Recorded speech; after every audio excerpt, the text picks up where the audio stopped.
In autumn 2018, I was among a group of lucky journalists invited to Germany to see Ford's latest electric car ahead of its official LA Auto Show debut the very same year. Called the Mustang Mach-E, it was Ford's first foray into performance electric vehicles, and it upset a lot of people. First, because they were using the name Mustang, which many people viewed as only being something that should be applied to a sleek, sporty coupe with a throaty V8. And second, because it wasn't a sleek coupe, but rather a four-door, all-electric crossover. That vehicle proved incredibly fun to drive, and in the time since then, I've had plenty of seat time in various Mustang Mach-E models, including a couple of years ago, the Mustang Mach-E GT and its even spicier performance-oriented sibling, the Mustang Mach-E GT Performance. In the time since then, though, Ford has continually evolved and tweaked the vehicle. It's made some nips and tucks here and there, it's added extra power, and what you see before you is the 2024 Mustang Mach-E GT. Ford has done away with the GT Performance variant and basically smushed the two cars together. The GT Performance is now a package you can apply to the GT instead of having it as a standalone vehicle. You now have a lovely choice of new paint options, including this rather resplendent green, which isn't officially British racing green, but you could have fooled me, as well as the bronze appearance package. There are new wheels, the battery pack is the same, but that's pretty much it. Under the front, there is a heavily reworked front-wheel drive motor. The frunk area has been completely reworked to reduce complexity, and in the rear, well, you get a brand new in-house designed and built motor from Ford, the very same motor that is in the Ford F-150 Lightning, albeit with a slightly different final drive ratio for added beans on the track. This car? Well, it's got 700 pound-feet of torque, a 3.3 second sprint time, and it can do the quarter mile in 11.8 seconds. If that's enough to get your blood pumping, I hope you'll join me on this very quick first drive report.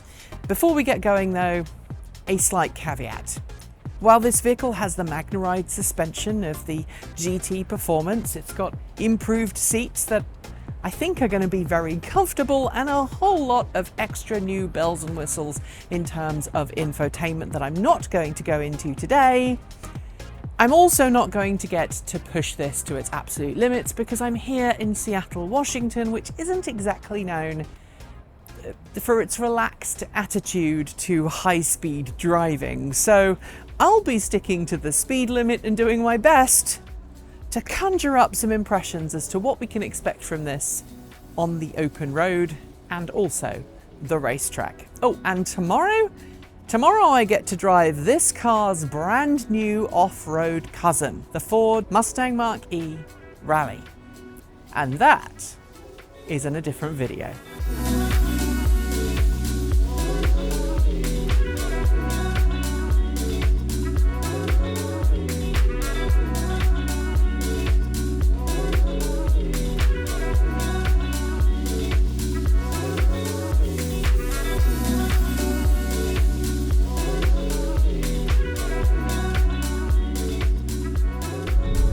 Ford invited us out to the official launch event for the refresh to the Mustang Mach-E family for the 2024 model year. We were told we'd be given a chance to drive 3 different Mustang Mach-E models. On the first day, which is the day we're filming this, we were told we would be driving the Mustang Mach-E Premium and also the Mustang Mach-E GT. That's the car I'm in right now. And then on the second day, we get a chance to drive the Mustang Mach-E Rally. That's going to be in a separate video to this one, and the reason why I haven't driven the Premium is because the route for that was for one thing and one thing only: a 10-mile jaunt to a local Tesla supercharger to test out Tesla's supercharging capabilities. And I get it, not every motoring journalist out there drives an EV as a daily driver, and for many of them, they would be experiencing Fords at Tesla superchargers for the very first time, but we've already done that on this channel. And also, since it was 10 miles in Seattle in the rush hour, we decided to skip that one entirely and just to focus on this, which is the GT. The last time I drove the Ford Mustang Mach-E GT was at the Mark's launch event, in which Ford gave me a chance to drive both the Mach-E GT and the Mach-E GT Performance. The latter made me feel a little bit nauseous, simply and purely because of its incredible performance capabilities and the fact that the road we were on was a coastal road in Southern California that was a little bit not great in terms of road quality. Ford's been working really hard to continually evolve their vehicles, and despite the trim names remaining fairly similar to the original launch versions many years ago, there have been a lot of changes, both in terms of complexity of parts, but also in terms of economies of scale coming in, and also Ford using more and more of its own in-house components and in-designed components inside the vehicle. I would much rather be driving this route in the Select, the entry-level version of the Mustang Mach-E.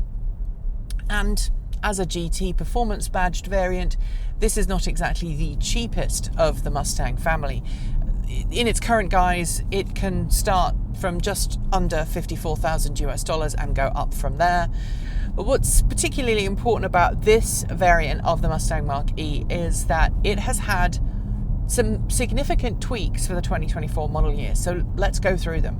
The first thing to note is that the Mustang Mach-E GT now gets the MagneRide suspension as standard. If you look back at our review of the Mustang Mach-E GT Performance, you'll note that it came with MagneRide suspension when that vehicle launched, but the GT variant did not. Now it's standard across all GT trim, and that gives you a much more adaptive suspension. It soaks up bumps a lot better, and it allows you to really dial in that performance.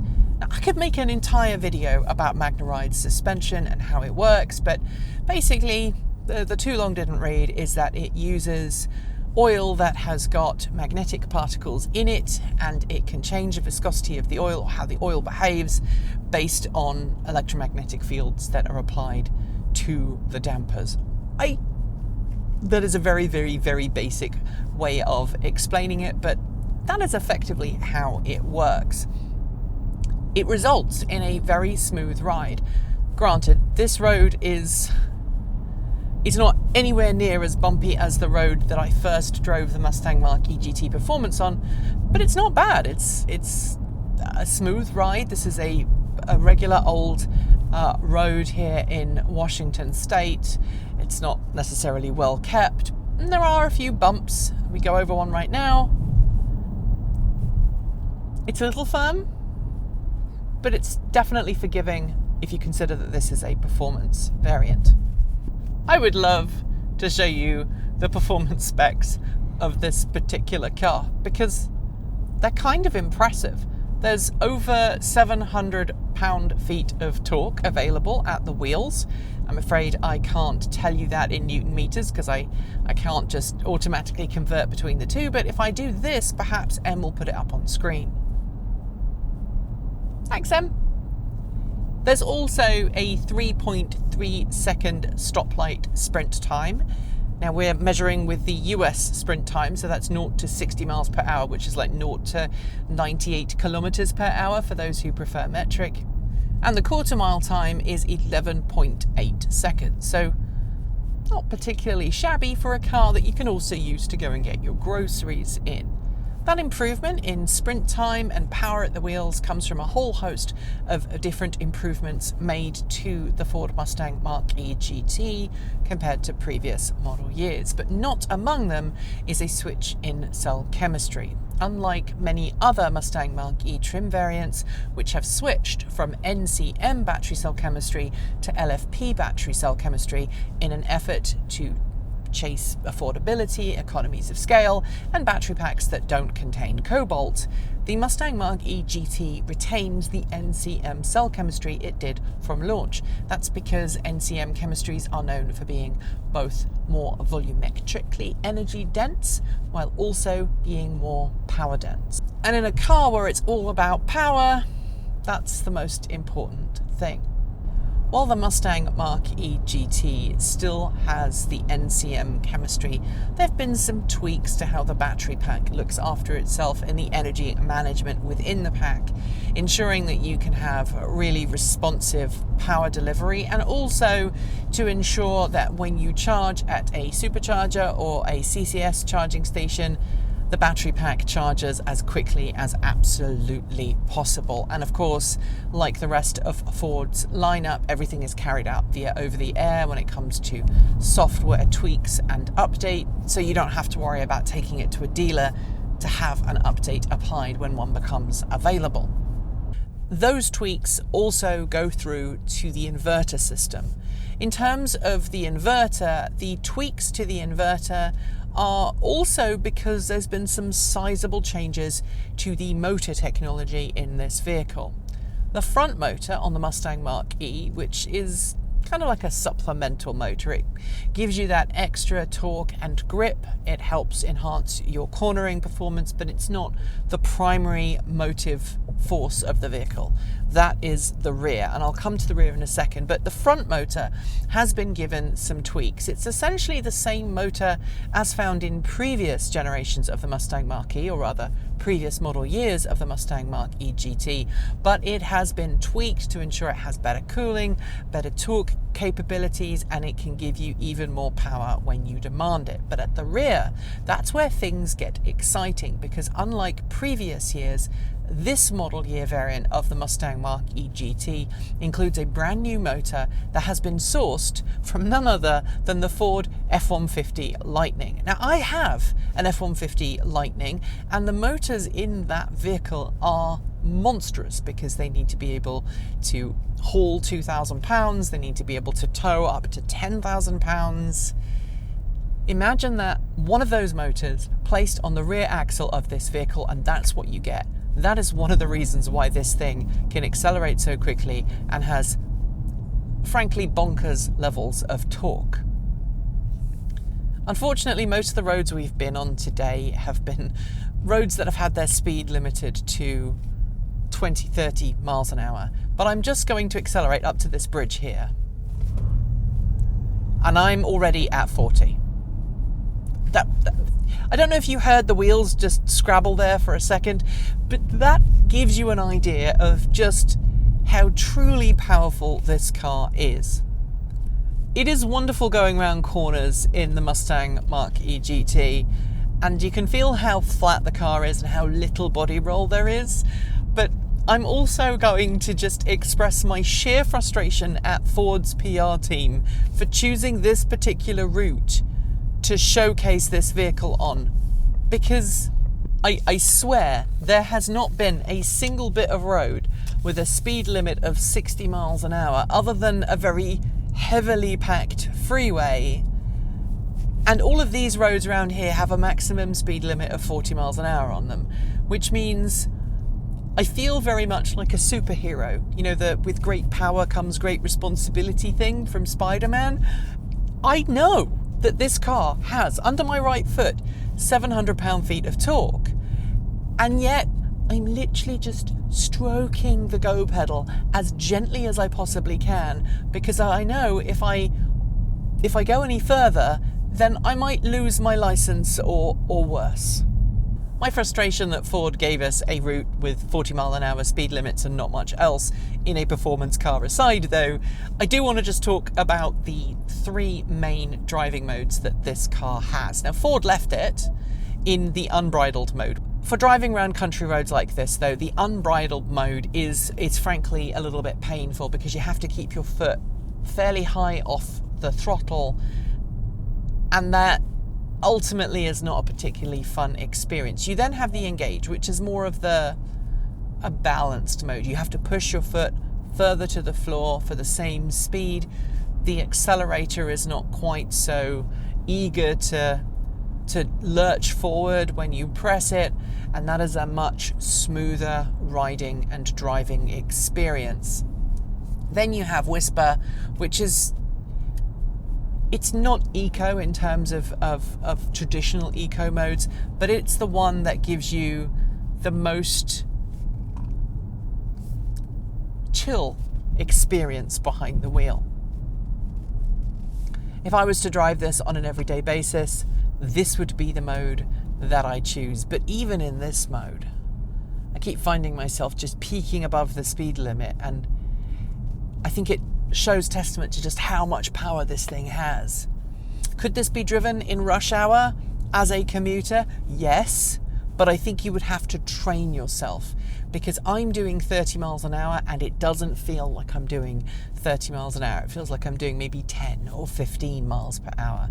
And I think that could lead to maybe some speeding tickets. But again, it's a testament to how performance-oriented this vehicle is. Like the rest of the Ford Mustang Mach-E family, you get this massive touchscreen display, and some trim variants of the F-150 Lightning have this too, and this, as I am an F-150 Lightning driver, is very familiar to me. You've got the built-in navigation, which I personally never use, but which Ford has programmed a route in, so I'm following it right now. You also have access to all of the other things. You can have the cameras, you have access to the different driving modes, and you have access to apps. When you're parked, you can do things like watch YouTube, etc., if you have subscribed to the service. For the Mustang Mach-E GT, this feels very familiar, and it feels very responsive, and I haven't noticed any major changes between this and previous model years in terms of UI, but I think they've probably made some changes in the back end to make it faster and more capable. And if you are someone who doesn't like big touchscreen displays and you find them a little bit distracting, you just push on the volume knob here and it goes into the calm screen that just gives you with the time and the date and a few other bits of information like the temperature, and that makes it much less of a distraction. But let's talk about the rest of the cabin and the rest of the car, because this is a very good car and the driving experience is very pleasant. If it's not already apparent, I think I should point out that it's very easy to speed in this car, and that's partly because of the amount of power this thing has, but also because of how quiet the interior is. The fit and finish and trim of this is very good. There's not too much in the way of nasty plastics. I like the material choices that have been used. I also like the feel of the steering wheel. It's very much like the original Mustang Mach-E. All of the controls are very familiar too. Of course, this here is the bar for the Blue Cruise. There are infrared LEDs behind there. You might see them occasionally on camera when we are driving a car like this. But let's talk about the seat, because the last time I drove the Mustang Mach-E GT and the GT Performance, I was very hypercritical of the seat. And that was because while the GT had what I felt was a pretty comfortable seat, the GT Performance had a more performance-oriented seat with quite chunky wings on it. And those wings were uncomfortable. I didn't enjoy driving it. We were driving around 101 in California, and the road was very bumpy, and it didn't feel particularly comfortable for me. I should, however, note that in the time between me filming that review and me filming this first drive, I've lost like 40-50 pounds. I am slimmer. I know I'm still overweight, but I am slimmer than I used to be, and that means I fit into this seat so much better. There's not a lot of adjustability in terms of the wings, but what you do get is adjustable lumbar support, so I can really remove the lumbar support completely, which allows me to sit further into the seat and have more support from the wings, or I can push that lumbar support forward and give myself some extra lumbar support should I want to. But I don't like lumbar support in car seats. I like to push myself back into the seat and have a more organic experience. The driving position is really good too. Of course, the seat has height adjustability and also fore and aft and rake, like you would expect in any car. And you can see very clearly around the vehicle. However, there are some blind spots that I want to talk about right now. And one of those blind spots is to your left as a driver. The mirrors on the Mustang Mach-E family of vehicles have never been particularly large. That is to give you extra aerodynamic capabilities, and that means that sometimes you end up with a motorbike or a car in your blind spot, and you really have to not rely on your mirrors and just give a lifesaver, which of course every driver should. I've had about 40 miles behind the wheel, and as I've previously noted, I haven't really been able to test the performance capabilities of this, but I can tell you that just by stroking the pedal every now and then, I can feel that this does have the performance chops that it's supposed to have. And right now I'm driving it at 60 miles an hour on a freeway, and it's quiet and it's reasonably well behaved. The steering is not too excitable, and this is currently in whisper mode, which would be the mode you would want to commute in, the mode you would want to go get your groceries in, the mode you'd want to be using when you take your kids somewhere or your partner somewhere. And of course we have Blue Cruise, which I've turned on here, and as you can see, Blue Cruise is working perfectly. It's keeping me in the middle of the lane, it's ensuring that I am safe, and that Audi that just pulled out in front of me, it's now pulled back a little to ensure that I have the appropriate distance between me and the car in front.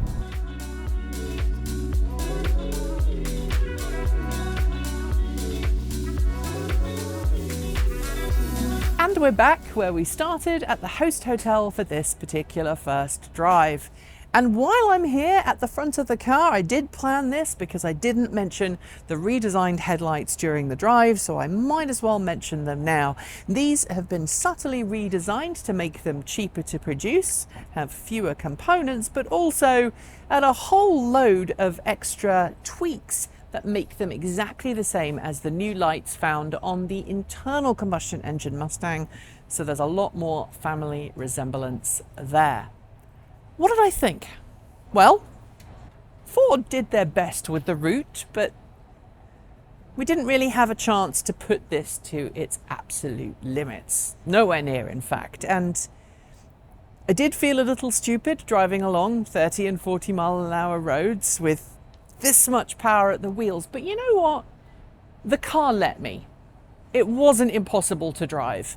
I used to own a hot rod, and my hot rod was a Morris Minor with a VVT 1.8 litre K-Series engine in it. When it idled, it did about 35 miles an hour, which made it impossible to drive around any city, because just idling, you were breaking the speed limit, and it was unpleasant and it was difficult to drive.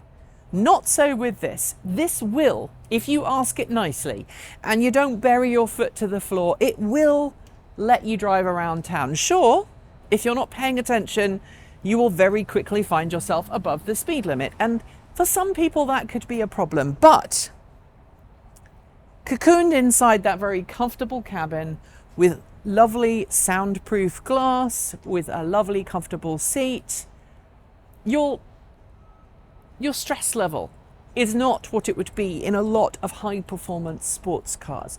This vehicle surely does egg you to go faster and push it, but as long as you're in the right mindset, you can definitely drive this as a daily driver, especially if you put it in the whisper mode, where it kind of numbs its performance a little bit to make it street friendly, to make it city friendly, to make it in-law friendly. Sure, I didn't get a chance to really push the suspension into a corner and see how the MagnaRide suspension really did its stuff. I didn't really get to test the brakes because, well, braking from 30 miles an hour isn't exactly challenging for most vehicles, and certainly not for this. But on the one or two occasions where I got a chance to hoof this, there was a little chirp, and then it got on with it. No mess, no fuss, it just did it. Can I recommend this for someone who's looking to buy a Mustang Mach-E? Well, it depends. It depends on who you are as a as a customer. If you are someone who wants a high performance car that you know is capable of unleashing all manner of awesomeness, then sure, go for this. If you just want a Mustang Mach-E and you like the design and you like the interior, then go for one of this car's more approachable cousins. Go for the Select or the Premium. This is for someone who knows how to drive a powerful car. This is for someone who knows the risks and the consequences of unleashing your right foot. But you know what? Even though I didn't really get to push it hard, it was still quite a lot of fun.